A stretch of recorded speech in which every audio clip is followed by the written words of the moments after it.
আসসালামু আলাইকুম। এক বাক্স আঙ্গুর ২৭৫০ টাকায় বিক্রি করায় ৪৫০ টাকা ক্ষতি হলো। তাহলে ২৭৫০ হচ্ছে কি বিক্রয় মূল্য, এবং সেই বিক্রয় মূল্যে তার ক্ষতি হয় ৪৫০ টাকা। তাহলে দুইটা যোগ করলে আমরা কি পাবো? ওই আঙ্গুরের ক্রয় মূল্য পাওয়া যাবে। তাহলে লিখব আঙ্গুরের বিক্রয় মূল্য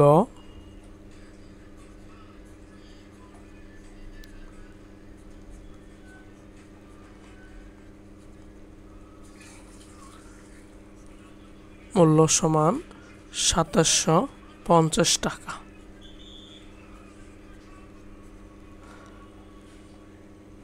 তার ক্ষতি হয় ৪৫০ টাকা। ক্ষতি ইকুয়াল ৪৫০ টাকা।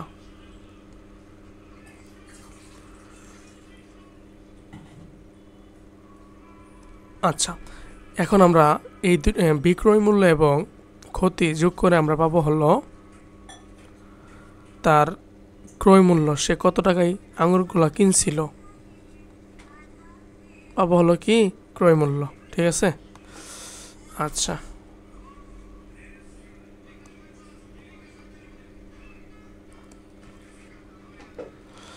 তাহলে ক্রয় মূল্য সমান আমরা যোগ করে নিতেছি ০, ৫ ৫ ১০ শূন্য, হাতের হচ্ছে ১, ৫ ৫ ৭ ১২ ২, হাতের ১ ৩, ৩,২০০ টাকায় সে কিনছিল আঙুরগুলো। এখন পরের প্রশ্ন হলো ওই আঙ্গুর ৩৬০০ টাকায় বিক্রি করলে, তাহলে আমরা ক্রয় মূল্য পেয়ে গেছি। বিক্রি করলে কত লাভ বা ক্ষতি হতো? তাহলে এখন বিক্রয় মূল্য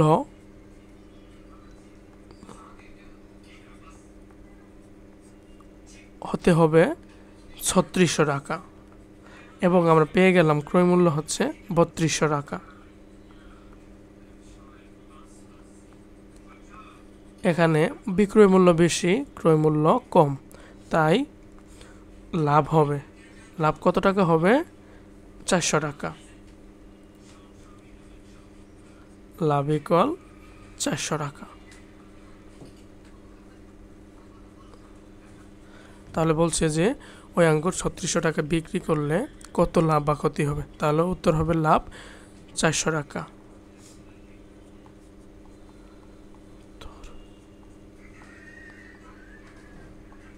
৪০০ টাকা।